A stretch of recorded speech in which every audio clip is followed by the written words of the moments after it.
हम बकवास पर आपको खुश आमदीद। घाटा ड्रामे की अगली किस्त में आप देखेंगे कि सना अपनी माँ के पास से होकर आती है, जिन्होंने साफ इनकार कर दिया इसकी बात मानने से। मैं कोई माफ़ी नहीं मांगने वाली। अब सना गुस्से में घर वापस आती है। वहाँ का गुस्सा यहाँ आकर हमज़ा पर निकालने की कोशिश करती है।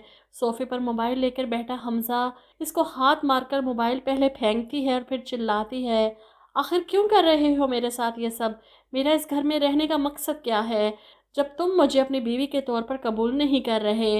इस पर हमज़ा भी चिल्लाता है, किसी ने तुम्हें मजबूर नहीं किया यहाँ पर रहने के लिए, अपनी मर्जी से रह रही हो, चाहो तो जा सकती हो।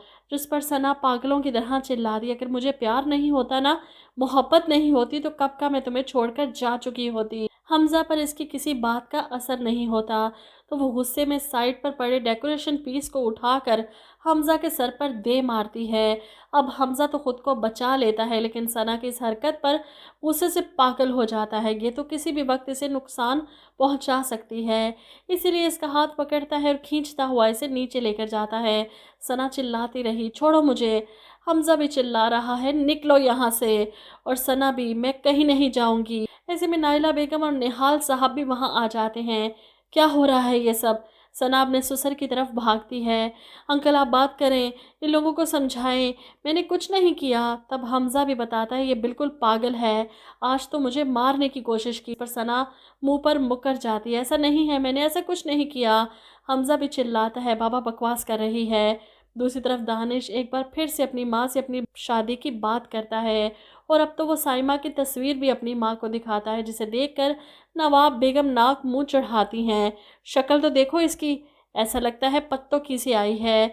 माँ की बात सुनकर दानिश नाराज होता है, तनकीद करना बंद करो और रिश्ता ले जाने की तैयारी करो, मुझे तो यही लड़की पसंद है, कम से कम मेरी बात तो सुनती है, मेरे लिए इतना ही काफ़ी है। जिस पर नवाब बेगम कहती है, मेरी बात सुन दानिश, अगर मुझे रानिया के सीने पर सोकन का आरा चलाने का मज़ा ना आ रहा होता तो मैं कभी इस चूहिया जैसी शक्ल वाली के लिए तेरा रिश्ता लेकर ना जाती। वहीं दूसरी तरफ सना पूरा जोर लगा लेती है हमज़ा को रोकने के लिए। वो आगे बढ़कर इसका हाथ पकड़ खींचता हुआ ले जा रहा है। मैं नहीं जाना चाहती, छोड़ो मुझे। अब हमज़ा इसे ले जाकर इसके घर इसकी माँ के आगे फेंकता है। संभालिए इसे, रखिए इसे अपने पास यहाँ पर, बल्कि जंजीरों से बांध कर रखिए। हमज़ा का गुस्सा देखकर नवाब बेगम परेशान हो जाती हैं, क्या किया है इसने? हमज़ा क्यों कर रहे हो इस तरह? ऐसे में सना भी अपनी माँ को रो रो कर बताती है, अम्मी समझाएं इसे कि मुझे घर से निकाल रहा है। ऊपर से दानिश भी आ जाता है आवाज़ें सुनकर। सना को इस घर में देखकर इसे भी गुस्सा आ जाता है, ये यहाँ पर क्यों आई है? सना दानिश की तरफ भागती है, तुम हमज़ा को समझाओ ना, इसे कहो ना कि मुझे घर से ना निकाले। दानिश को तो पहले ही सना पर बहुत गुस्सा था। वो चिल्लाता है, बहन नहीं, अरे ये बदनामी है, मेरे दुश्मन के साथ मिलकर इसने हमें बदनाम किया, इसको लेकर जाओ यहाँ से। वो हमज़ा को हुक्म देता है तो इस पर हमज़ा कहता है, इसे तो मैं अब कभी वापस नहीं लेकर जाऊँगा।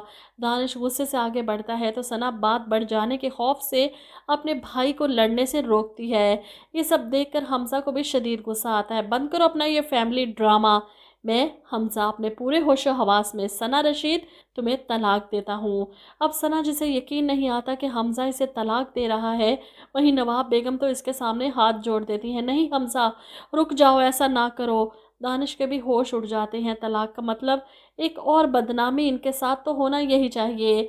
लेकिन मसला ये है कि सना तलाक मिलने के बाद और भी पागल हो जाएगी और रानिया को नुकसान पहुंचाने की कोशिश करेगी। वहीं नवाब बेगम रानिया और इसकी माँ को नहीं छोड़ने वाली। हमज़ा का सारा गुस्सा रानिया पर निकलने वाला है। इस पर जुल्म सितम तो पहले कम ना था, अब तो मज़ीद बढ़ जाएगा। वहीं पता नहीं क्यों हमज़ा में इतनी जुर्रत नहीं कि आगे बढ़कर रानिया को आवाज़ दे सके, इसे या चाची से ज़बरदस्ती मिलने की कोशिश कर सके। सब जानता है कि दानिश इसके साथ क्या सलूक करता होगा, इसके बावजूद भी वो कोशिश नहीं कर रहा रानिया से मिलने की, ये जानने की कि वह ज़िंदा भी है या मर गई। हैरत की बात है ना, इसे मोहब्बत होती तो कोई ना कोई रास्ता निकाल ही लेता रानिया तक पहुंचने का।